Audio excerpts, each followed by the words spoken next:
నమస్కారం వార్తలకు స్వాగతం. ముందుగా ముఖ్యాంశాలు.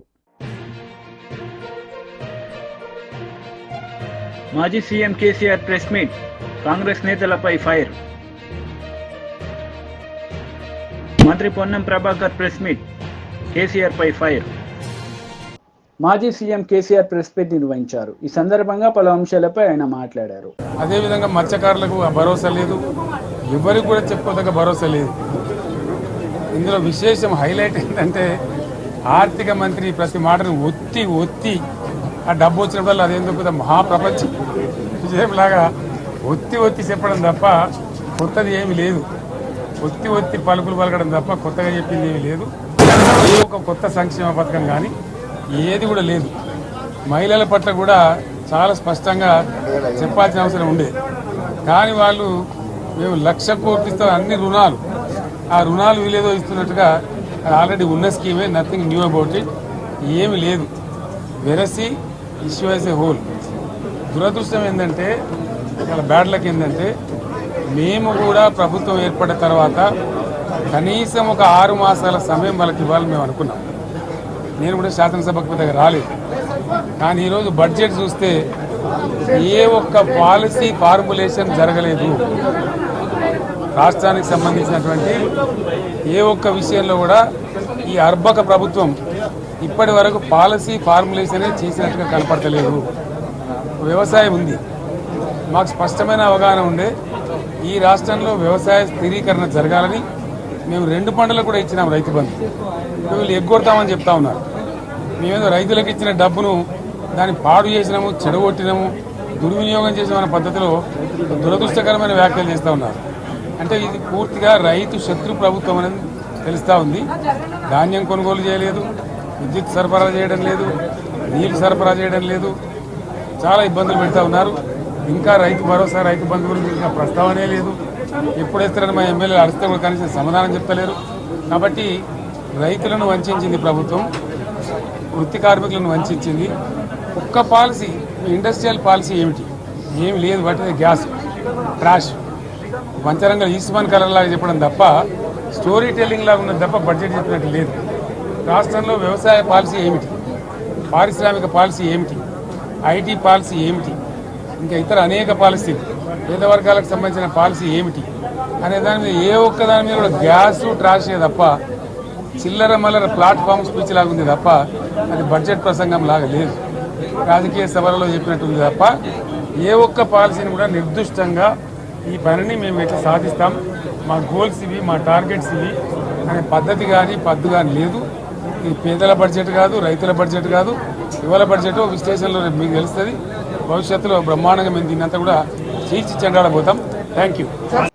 మంత్రి పొన్నం ప్రభాకర్ మీడియా సమావేశం నిర్వహించారు. ఈ సందర్భంగా పలు అంశాలపై ఆయన మాట్లాడారు.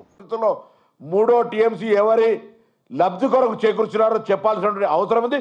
చెప్పిన తర్వాతనే అడుగు పెట్టాలని సందర్భంగా మేము డిమాండ్ చేస్తా ఉన్నాం. అవేం లేక వట్టిగానే శాసనసభలో చేతగాక ప్రభుత్వం పెరుగుతున్న ఆదరణ చూసి, కార్యక్రమాలు చూసి మీరు ఏదో డైవర్షన్ ఇచ్చే ప్రయత్నం చేస్తూ ఉన్నారు. ఇలా ఆశ్చర్యం అనిపించింది. గౌరవ కేసీఆర్ గారు కూడా శాసనసభకు వచ్చాడు, చాలా ప్రతిపక్ష నాయకుడు.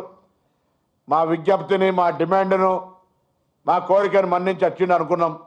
హ్యాపీ. బడ్జెట్ ఇంకా ప్రవేశపెడుతున్న అనకముందే వీరు నిష్క్రమించిండ్రు.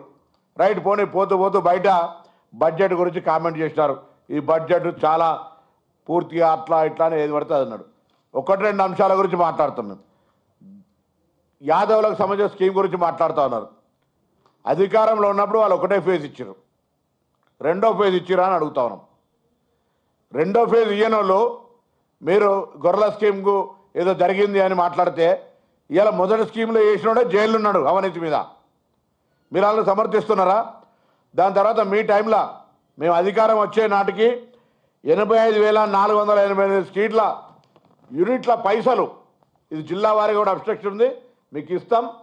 ఏ జిల్లాల డీడీలు కట్టిన యాదవులు 2 ఏళ్ళు 3 ఏళ్ళు మీ దగ్గర పెట్టుకొని ఇయ్యాలంటి వరకు కూడా మేము వచ్చినాక వాళ్ళకి పైసలు ఇచ్చేసినాం. కొత్త స్కీమ్ వస్తుంది. అది పాత అంత అవినీతి జరిగింది. యాదవులకు సంబంధించి ఎట్లా ప్రత్యేకమైన స్కీమ్ తేవాలని ఆలోచన చేస్తున్నాం. బలైన వర్గాలకు సంబంధించి మేము అందరం కూడా ఎస్సీ ఎస్టీ బీసీలకు సంబంధించిన వర్గాల వాళ్ళం. తప్పకుండా మా ప్రభుత్వం, రాహుల్ గాంధీ గారు కూడా స్వయం చెప్తా ఉన్నారు, మా ముఖ్యమంత్రి గారు కూడా దాని తర్వాత మొత్తం ప్రభుత్వం కూడా బలైన వర్గాల సంక్షేమానికి సంబంధించి ప్రాధాన్యత ఇస్తాం. కొత్త కార్పొరేషన్లు ఇచ్చినాం, నిధులు ఇస్తాం, రేపొద్దున అనేక సంక్షేమ కార్యక్రమాలు తీసుకుంటాం. కానీ 7-8 నెలల ప్రభుత్వాన్ని శాపనార్థాలు పెట్టిపోతే 10 ఏళ్ళుగా మీరు ఒక్కసారి ఏలు పెట్టుకొని చూపెట్టుకొని గుండె మీద ఏం చేసినారు ఈ రాష్ట్రంలో కార్యక్రమాలు. ఎన్నికలకు మీరు చెప్పిన మేనిఫెస్టో, 10 ఏళ్లలో మీరు ఇచ్చిన మేనిఫెస్టో, మేము 5 ఏళ్లకు ఇచ్చినటువంటి మేనిఫెస్టో ఎంత శాతం అమలైంది 8 నెలల్లో, మీరు 10 ఏళ్లలో ఎంత అమలు చేసారో చర్చకు సిద్ధమని అడుగుతా ఉన్నాం. అవన్నీ ఏం లేకుండా ఇవాళ నిన్న బడ్జెట్లో కేంద్రం అన్యాయం చేస్తే మాట్లాడని కేసీఆర్ గారు ఇవాళ రాష్ట్ర బడ్జెట్ మీద నాకు ఆశ్చర్యం వేస్తూ ఉంది. అంటే ఒకవైపు బీజేపీని మౌనం, ఇద్దరు మీకు అక్కడ ఉండేపడేటువంటి ఒక స్నేహపూర్వకం ఢిల్లీలో చూస్తే గల్లీల కుస్తీకి నిదర్శనం కాదా? నిన్ననే కేసీఆర్ గారు బడ్జెట్ పెట్టి ప్రెస్ కాన్ఫరెన్స్ చేసి బడ్జెట్ మీద మాట్లాడి ఉంటే అవును నిజంగానే రాష్ట్ర పట్ల ఒక ఆలోచన ఉంది అని చెప్పేటువంటి అవకాశం ఉండే. అదేం లేదు. కేంద్రం ఇంత పెద్ద జీరో గోడుగుడ్డు ఇచ్చిన, మొత్తం గాడిద గుడ్డు ఇచ్చినటువంటి బడ్జెట్ మీద మాట్లాడలే.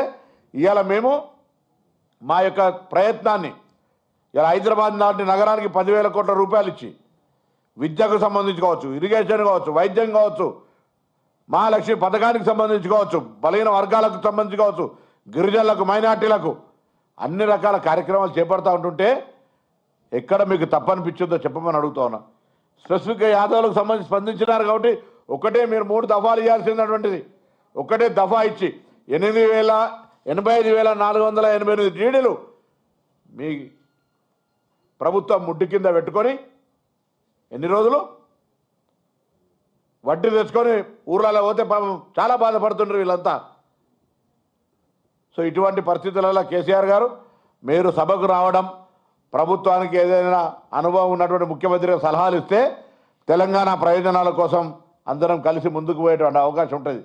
దాని తదుపరి ఎంతసేపు నిన్న కూడా చూసినాం బడ్జెట్కు సంబంధించి వాళ్ళు మాట్లాడుతున్నటువంటి మాటలు పూర్తిగా అంటే తెలంగాణకు జరిగిన అన్యాయాన్ని గట్టిగా మాట్లాడేటువంటి పరిస్థితి కనబడతలేదు. ఏది ఏమైనా ఇవాళ కాంగ్రెస్ పార్టీ సంబంధించినటువంటి బడ్జెట్లో ఇంకా ఏదైనా అవసరాలు అనుకుంటే తప్పకుండా ఇలా చెప్పిందే వేదం కాదు. రేపు అవసరం ఉంటే అనేక సందర్భాల లోపల మనం మార్పులు చేర్పులు ఇంకా అత్యవసర పరిస్థితులలో మార్పులు చేసుకునేటువంటి అవకాశం ఉంటుంది. కాబట్టి ఎక్కడైనా ప్రజలకు ఏదైనా ఇబ్బంది జరిగింది అనిపిస్తే సంబంధిత శాఖ మంత్రులకు కలవడానికి అవకాశం ఉంది.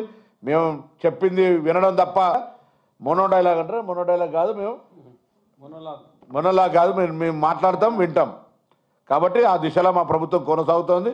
తప్పకుండా ప్రజాహితంగా, ప్రజా సంక్షేమంగా, ప్రజల యొక్క బలైన వర్గాల సంక్షేమ దిశలో మా కార్యక్రమాలు కొనసాగుతాయనే మాట ఈ సందర్భంగా మనం. మాజీ మంత్రి హరీష్ రావు మీడియా సమావేశం నిర్వహించారు. ఈ సందర్భంగా పలు అంశాలపై ఆయన మాట్లాడారు. रूम छोटी है, बात बड़ी है, लंबा है, आदमी लंबा है. స్టార్ట్ చేయొచ్చా? గౌరవనీయులైన జర్నలిస్ట్ మిత్రులందరికీ నమస్కారం. ఈరోజు తెలంగాణ శాసనసభలో రాష్ట్ర ప్రభుత్వం ప్రవేశపెట్టిన బడ్జెట్ ఎట్లా ఉందంటే, ఒక మాటలో చెప్పాలంటే ఆత్మస్తుతి పరనింద. 6 గ్యారంటీలు నీరుగారిపోయినాయి, సంక్షేమం సన్నగిల్లింది, అభివృద్ధి ఆగమ్య గోచరమైంది. గౌరవనీయులు ఉప ముఖ్యమంత్రి బట్టి విక్రమార్క గారు ప్రవేశపెట్టిన బడ్జెట్ అన్ని వర్గాలను కూడా తీవ్ర నిరాశపరిచిందని చెప్పుకోక తప్పదు. ఎన్నికలప్పుడేమో గ్యారంటీల గారడి, ఇప్పుడేమో అంకెల గారడి. శాసనసభలో బడ్జెట్ ప్రవేశపెట్టేటప్పుడు అప్పుడేమో బాండ్ పేపర్ మీద రాసిచ్చారు 100 రోజుల్లో 6 గ్యారంటీలు అమలు చేస్తామని. అప్పుడేమో గ్యారంటీల గారడి, ప్రజల్ని నమ్మించారు. ఇప్పుడు బడ్జెట్ చూస్తేనేమో అంకెల గారడి. ఇప్పుడు మీరు 100 రోజుల్లో అమలు చేస్తామన్న 6 గ్యారంటీలు బడ్జెట్ లో ఉండాలన్నా వద్దా? ఏవి బడ్జెట్ లో వాటి కేటాయింపులు ఏవి? దాని ప్రస్తావన ఏది? ఎక్కడ కూడా ప్రస్తావన లేదు. అవ్వాతాతలకు ఇచ్చే 4,000 పెన్షన్ గురించి ప్రస్తావన లేదు. మహాలక్ష్మిలో ఇచ్చే 2,500 గురించి ప్రస్తావన లేదు. విద్యార్థులకు ఇస్తామన్న 5 లక్షల భరోసా కార్డు ముచ్చట లేనే లేదు. అంటే మొత్తంగా కూడా, అందుకే నేను అనేది ఓట్ల ముంగట అంకెల గారిడి, గెలిచిన తర్వాత ఓట్ల ముందేమో గ్యారంటీల గారిడి, గెలిచిన తర్వాతనేమో అంకెల గారిడి. ప్రజలను బురిడి కొట్టించేందుకు, భ్రమలు పెట్టేందుకు భట్టి గారు చాలానే ప్రయత్నాలు చేశారు. నిజంగా చెప్పాలంటే మొదటి బడ్జెట్ కదా, ఈ రాష్ట్రానికి ఏమన్నా దశ దిశ ఇస్తారేమో అని ఆశించాం. కానీ ఇది దశ దిశ లేని బడ్జెట్, రాష్ట్రాన్ని తిరోగమన దిశలో నడిపేటువంటి బడ్జెట్. ఏడాదిలో 2 లక్షల ఉద్యోగాలు ఇస్తామన్నారు, 8 నెలలు అయితే అయ్యిపోయింది, 4 నెలలు ఉంది. దాని గురించి ప్రస్తావన లేదు, బడ్జెట్లో కేటాయింపులు లేవు. రాష్ట్రాన్ని అప్పుల కుప్పగా మార్చారని మరి మా మీద బుర్ర జల్లే ప్రయత్నం చేసినారు. మరి మీరేం చేశారు? బడ్జెట్లో చూస్తే 57,000 కోట్ల అప్పులు తెచ్చుకుంటామని, గత ప్రభుత్వం తెచ్చిన దానికంటే దాదాపు 17,000 కోట్ల అప్పులు ఎక్కువ తెచ్చుకుంటామని ఈ ఆర్థిక సంవత్సరంలో ప్రతిపాదించారు. పోయినసారి నేను ఆర్థిక మంత్రిగా ప్రవేశపెట్టిన బడ్జెట్లో 40,000 కోట్లు FRBM అప్పుల కింద నేను ప్రతిపాదిస్తే గౌరవనీయులు భట్టి గారు 57,000 కోట్లు ప్రతిపాదించాడు. అంటే ఇంకో 17,000 కోట్లు బడ్జెట్ బారోయింగ్స్ లో ఎక్కువ చూపించారు. ఇక ఈ బడ్జెట్ అనేటువంటిది బీజేపీ లీడర్ మీడియా సమావేశం నిర్వహించారు. ఈ సందర్భంగా పలు అంశాలపై ఆయన మాట్లాడారు. బడ్జెట్ ని చూస్తే కాంగ్రెస్ పార్టీ కేవలం ఎన్నికల సమయంలోనే కాదు, అధికారంలోకి వచ్చిన తర్వాత అధికారికంగా ప్రజల్ని మోసం చేసే విధంగా మాట్లాడుతుందని నిరూపించుకున్నది. రాష్ట్ర ఆర్థిక శాఖ మంత్రి, ఉప ముఖ్యమంత్రి గారు బడ్జెట్ను ప్రవేశపెడుతూ కొన్ని మాట్లాడినటువంటి మాటలింటే శాసనసభలో ఉన్నటువంటి మాకే ఆశ్చర్యం వేసింది. తెలంగాణ రాష్ట్రంలో ఉన్నటువంటి 63 లక్షల స్వయం సహాయక సంఘాల ద్వారా వివిధ బ్యాంకుల నుండి 1,00,000 కోట్ల రూపాయలు అప్పులు తెచ్చుకున్నారు. ఆ తెచ్చుకున్నటువంటి అప్పులకు మహిళా సంఘాలు వడ్డీతో సహా బ్యాంకులకు తిరిగి చెల్లిస్తాయి. దానికి ఆర్థిక శాఖ మంత్రి గారు బడ్జెట్ ప్రవేశపెడుతూ మాట్లాడతారు, 1,00,000 కోట్ల రూపాయలు మహిళా సంఘాలకు మేము ఆర్థిక సాయం చేసినాము అని అంటారు. మాకైతే అర్థం కాలేదు. ఆ మహిళా సంఘాలు బ్యాంకుల నుండి నేరుగా తీసుకున్నటువంటి అప్పులకు తెలంగాణ రాష్ట్ర బడ్జెట్కు ఏం సంబంధం ఉన్నదో ఈ రాష్ట్ర ఆర్థిక మంత్రి గారే సమాధానం చెప్పాలా. మరి అదేవిధంగా కేంద్ర బడ్జెట్ పెట్టిన తర్వాత నిన్న తెలంగాణ శాసనసభలో కాంగ్రెస్ పార్టీ ప్రభుత్వం వ్యవహరించినటువంటి ఇచ్చిన 6 గ్యారంటీలు అమలు చేయము కాబట్టి తెలంగాణ శాసనసభలో పెట్టేటటువంటి బడ్జెట్ తెలంగాణ ప్రజల బడ్జెట్ చూసిన తర్వాత కాంగ్రెస్ పార్టీపై, కాంగ్రెస్ ప్రభుత్వంపై ఎక్కడ తిరగబోతారో అనే ముందే ఒక భయంతో కేంద్రం మీద నెపం పెట్టే ప్రయత్నం చేసిండ్రు. 26,000 కోట్ల పైచలకు సాయం చేస్తున్నటువంటి త్రిబుల్-R రోడ్, రీజనల్ రోడ్ మీద అంత గొప్ప సాయం చేసినా కూడా శాసనసభలో మాట్లాడరు, వ్యతిరేకంగా తీర్మానం చేసే ప్రయత్నం చేస్తారు. మరి ఈరోజు తెలంగాణ రాష్ట్ర శాసనసభలో ప్రవేశపెట్టినటువంటి బడ్జెట్ మీద మీరే అనుకున్నట్టు ప్రజలు చెయ్యాలని భావిస్తే ఈ రాష్ట్రంలో ఉన్నటువంటి 33 జిల్లాలలో 31 జిల్లాల్లో నిరసన కార్యక్రమాలు తెలియజేసే విధంగా తెలంగాణ రాష్ట్ర బడ్జెట్ ఉన్నది. మరి అదే విధంగా బీసీల గురించి చాలా గొప్పగా మాట్లాడాలి. మొన్న జరిగినటువంటి శాసనసభలో బీసీ గణన ఇప్పటి వరకు ఉన్నటువంటి పార్టీలు కానీ ప్రభుత్వం కానీ బీసీలకు న్యాయం చేయలేదు. మేము వచ్చినాం కాబట్టి బీసీలకు న్యాయం చేస్తాం, బీసీ గణన చేస్తామంటే మేము కూడా నిజమే అని అనుకున్నాం. నేను సంతోషపడ్డా ఒక బీసీగా. కానీ ఈరోజు బీసీల కొరకు ప్రవేశపెట్టినటువంటి ఈ తెలంగాణ రాష్ట్రంలో 56% ఉన్నటువంటి బీసీలకు 9,200 కోట్లు పెట్టిండ్రు. అంటే దీని అర్థం ఏంటి? ఈరోజు సగభాగానికి పైన 56% ఉన్నటువంటి బీసీలకు ఈ రోజు మీరు పెట్టినటువంటి 9,500 కోట్ల బడ్జెట్ బీసీలపై ప్రేమ ఉన్నదో ఈ రోజు ప్రజలంతా కూడా అర్థం చేసుకు. మాజీ మంత్రి కేటీఆర్ మీడియా సమావేశం నిర్వహించారు. ఈ సందర్భంగా పలు అంశాలపై ఆయన మాట్లాడారు. ధాన్య భాండాగారంగా మారింది భారతదేశానికే. మరి పంజాబ్ను, హర్యానాను తలదన్ని మరి నీటి సమృద్ధిని సాధించడం వల్ల వ్యవసాయ విస్తరణ కూడా అపారంగా జరిగింది. దురదృష్టం మరి మేడిగడ్డలో జరిగిన ఒక చిన్న సంఘటనను పట్టుకొని దానిని భూతద్దంలో చూపెట్టి మొత్తం కాళేశ్వరం ప్రాజెక్టే ఒక విఫల ప్రయత్నంగా చేసే క్రమంలో భాగంగా రేవంత్ రెడ్డి గారి ప్రభుత్వం గత 8 నెలలుగా లక్షలాది మంది రైతుల జీవితాలతో చెలగాటమాడుతా ఉన్నది. సరిగ్గా ఇదే రోజు పోయిన సంవత్సరం ఎక్కడైతే ఈ రోజు మేము నిల్చొని ఉన్నామో లోవర్ మానేర్ డ్యామ్ లో 12 పైచిల్కు టీఎంసీలు ఆనాడు, అంటే సగానికి పైగా కెపాసిటీ ఆనాడు లోవర్ మానేర్ డ్యామ్ లో ఉండేది.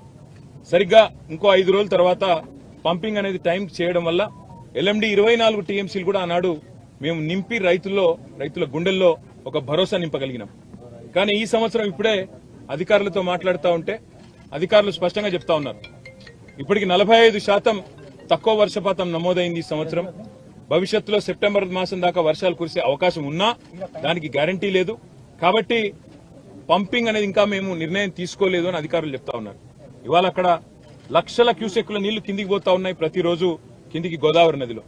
మేము అందుకే మా పార్టీ యొక్క శాసనసభ్యులు, శాసన మండలి సభ్యుల ఒక బృందం ఈరోజు అసెంబ్లీ సమావేశాలు ఉన్నప్పటికీ అందరం బయలుదేరి ఇక్కడికి వచ్చి ఇక్కడ ఎండిపోతున్న లోవర్ మానేర్ డ్యాము, దానిపైన ఉన్న మిడ్ మానేర్ డ్యాము, ఆ పైన ఉన్న ఎస్ఆర్ఎస్పి, అదేవిధంగా ఫ్లడ్ ఫ్లో కెనాల్ మీద ఉన్న వేలాది మోటార్లు, ఇవన్నీ కూడా మరి చూడడానికి, అదేవిధంగా ప్రభుత్వాన్ని డిమాండ్ చేయడానికి రంగనాయక సాగర్ గాని, మల్లన్న సాగర్ గాని, కొండపోచమ్మ సాగర్ గాని, అన్నపూర్ణ రిజర్వాయర్ గాని వీటన్నిటిని నింపినట్టయితే రైతుల్లో ఒక భరోసా నింపినట్టయితది.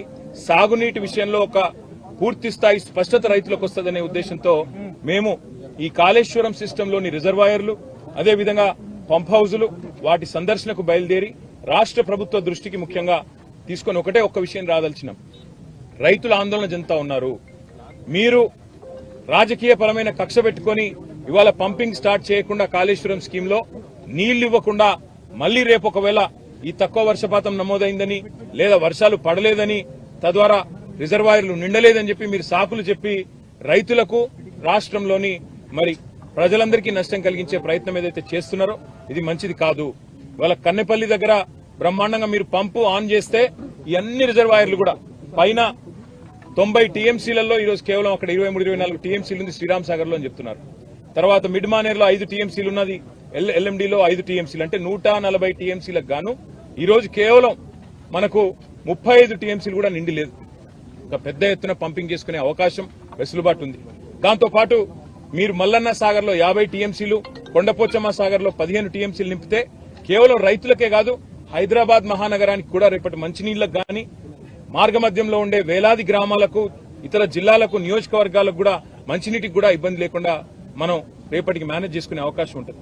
ఎన్నిటిని పక్కన పెట్టి రాజకీయపరమైన కక్ష, కేసీఆర్ గారిని బద్నాం చేయాలని చెప్పి మీరు 8 నెలలుగా చేసిన ప్రయత్నం అందరికి కనబడతానే ఉంది.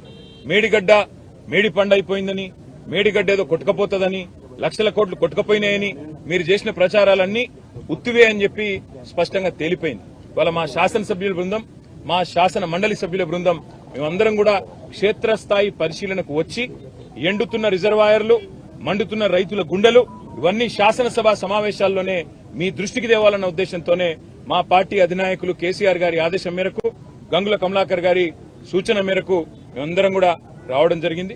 తప్పకుండా రైతుల పక్షాన రాష్ట్ర ప్రభుత్వాన్ని శాసనసభ సమావేశాల్లోనే నిలదీస్తాం, అడుగుతాం. ఎందుకు పంపింగ్ చేయడం లేదు? ఇవాళ దాదాపు 10 లక్షల క్యూసెక్కుల నీళ్లను తట్టుకొని, వరదను తట్టుకొని మేడిగడ్డ బ్రహ్మాండంగా టీవీగా నిలబడి ఉంది. అందుకే మేమనేది రాజకీయాలు వదిలిపెట్టండి, ఎలక్షన్లు అయిపోయినాయి, ఇంకా కూడా రాజకీయ ప్రయోజనాల కోసం, రాజకీయం కోసం వాళ్ళ రైతుల జీవితాలతో చెలగాటం ఆడవద్దని చెప్పి కూడా రేవంత్ రెడ్డి గారికి, ప్రభుత్వానికి విజ్ఞప్తి చేస్తూ అధికారులతో మా సంప్రదింపులు కొనసాగుతాయి.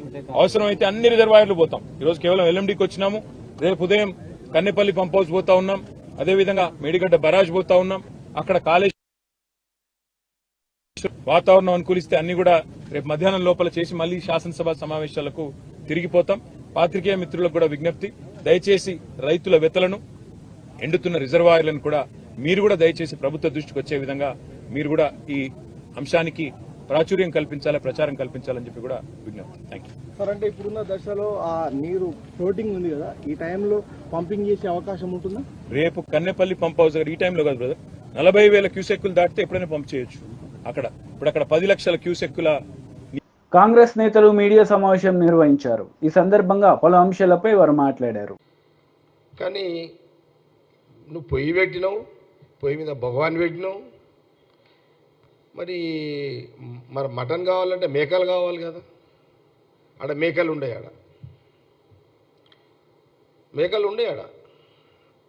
ఆడ మంట ఉంటుంది, భగవాన్ ఉంటుంది. ఇక గంట అవుతుంది, 2 గంటలు అవుతుంది, గంటలు అయిపోతుంటుంది. మనం ఇంకా ఇది ఉడుకుతున్నదేమో అని మనం అనుకుంటాం. ఆడ మేకలు లేవు, మటన్ లేయ్యాడు, అది ఉడకదు. ఆయన గత 10 ఏళ్ల కాలంలో ఆయన బడ్జెట్ కూడా కేసీఆర్ మనము అనుభవించలేని యొక్క బడ్జెట్ని కేసీఆర్ 10 ఏళ్ల కాలంలో పెట్టిండు. సపోజ్ ఇప్పుడు లేనిది ఉన్నట్టుగా, రానిది ఉన్నట్టు చెప్పడం ఎందుకు? వాస్తవానికి దగ్గర ఉండాలి కాంగ్రెస్ పార్టీ. ఇప్పుడు నాకేమనిపించిందంటే, ఆడ బిర్యానీ పెడతా అని మేకలు లేకుండా బిర్యానీ తినబెడతా అని ఆశ పెట్టి ప్రజలను మోసం చేయడం కంటే తృప్తిగా మా దగ్గరకు ఇది ఉన్నది, ఇగో అన్నం పెట్టినాము భగవాన్ మీద, ఇంత ఒక కూరగాయ పెట్టినాము, ఇంత పప్పుచారు పెట్టినాము, ఇంత మజ్జిగ కడుపు చల్లగా ఉండడానికి, అంత అయిపోయినాక ఒక మైసూర్ పాకు. ఇది ప్రాక్టికల్, ఇది కాంగ్రెస్ పార్టీ బడ్జెట్, ఇది వాస్తవం. ఇది అందుకే సోనియా గాంధీ, రాహుల్ గాంధీ గారి యొక్క నాయకత్వంలో, మల్లికార్జున్ ఖార్గే గారి యొక్క నాయకత్వంలో జరిగిన ఎన్నికల్లో మొన్న 6 గ్యారంటీలు ఏదైతే చెప్పడం జరిగిందో, దాంట్లో సీఎం రేవంత్ రెడ్డి గారు, ఫైనాన్స్ మినిస్టర్, డిప్యూటీ సీఎం బట్టి విక్రమార్క గారు, ఎంటైర్ క్యాబినెట్ మినిస్టర్లు, కాంగ్రెస్ పార్టీ గవర్నమెంట్ ఈ 6 పథకాలు ప్రజలు కాంగ్రెస్కి అవకాశం ఇచ్చిన దాన్ని ఇవి అమలు చేయాలి అనే ఒక ప్రాధాన్యతలోనే ఈ బడ్జెట్ ఉన్నది అనే దానికి నేను ఈ ప్రెస్ మీట్కి రాకముందు అనేక మంది, ఒకరిద్దరు సీనియర్ జర్నలిస్ట్తో నేను మాట్లాడినా. పేర్లు చెప్పడం భావ్యం కాదు, కానీ నేను అడిగిన ఒక సీనియర్ జర్నలిస్ట్ నేను అడిగిన, ఏమడిగినానంటే, మీరు సీనియర్ జర్నలిస్టు, మీరు పార్టీలకు అతీతము, గత 10 ఏళ్ల బీఆర్ఎస్ బడ్జెట్కి ఇప్పుడున్న Congress party government CM Revanth Reddy, బట్టి విక్రమార్క బడ్జెట్కి తేడా ఏంది అనంటే, ఆ సీనియర్ జర్నలిస్ట్ వారి పెద్ద అన్న మాట ఏంటంటే, నిజంగా చెప్పాలి అనంటే అది ఊహలకే పరిమితము, చేతికి అందుబాటులో లేని బడ్జెట్ గత 10 ఏళ్ళు కేసీఆర్ గవర్నమెంట్లో ఉండే. కానీ మీరు 6 ఏదైతే సోనియా గాంధీ, రాహుల్ గాంధీ గారు ఏదైతే 6 పథకాలు, రైతు రుణమాఫీ, 500 గ్యాస్ సిలిండరు, కరెంటుకు సంబంధించిన 200 యూనిట్ల ఉచితమైనది, లేదా తర్వాత అంచెలంచెలుగా నెక్స్ట్ 2500 మహాలక్ష్మి, ఇట్లా ఆ రోజు ఈ ఉచిత ఆర్టీసీ బస్సు ప్రయాణం మహిళలకు, ఇవన్నీ కూడా ఈ బడ్జెట్కు చేసుకునే విధంగా ఈ బడ్జెట్ కనబడ్డది. నాకు చాలా, నా అనుభవంలో గత 10 ఏళ్ల కంటే టోటల్గా బెస్ట్ బడ్జెట్ నాకు అనిపించింది అని ఒక సీనియర్ జర్నలిస్టు, నేను గాంధీభవన్ రాకముందు ఒక అరగంట మాట్లాడిన సందర్భాన్ని కూడా నేను కోట్ చేస్తున్నాను. ఇది ఈరోజు ఈ యొక్క 2024-25 సీఎం రేవంత్ రెడ్డి గారు, బట్టి విక్రమ గారి యొక్క ఈ బడ్జెట్ సంబంధి ప్రజాక్షేమం కోరి, ప్రజలకు అందుబాటులో, ప్రజల కోరికలు నెరవేర్చుకునే విధంగా, వాళ్ళ కష్టాలు తొలగించుకునే విధంగా కాంగ్రెస్ పార్టీ సోనియా గాంధీ రాహుల్ గాంధీ ఖార్గే గారు ఇచ్చిన మాటకు అనుగుణంగా సీఎం రేవంత్ రెడ్డి గారు భట్టి గారు పెట్టినటువంటి బడ్జెట్ అని కాంగ్రెస్ పార్టీ గాంధీ భవన్ ద్వారా చాలా స్పష్టంగా తెలియజేస్తుంది.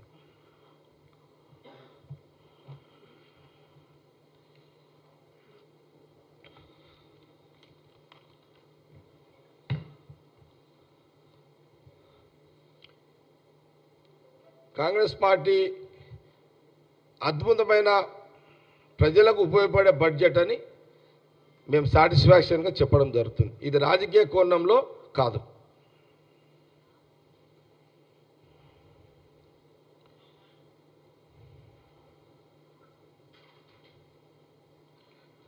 వార్తలు ముగించే ముందు ముఖ్యాంశాలు మరోసారి. మాజీ CM KCR press meet, Congress నేతలపై ఫైర్. మంత్రి పొన్నం ప్రభాకర్ ప్రెస్ మీట్, కేసీఆర్ పై ఫైర్.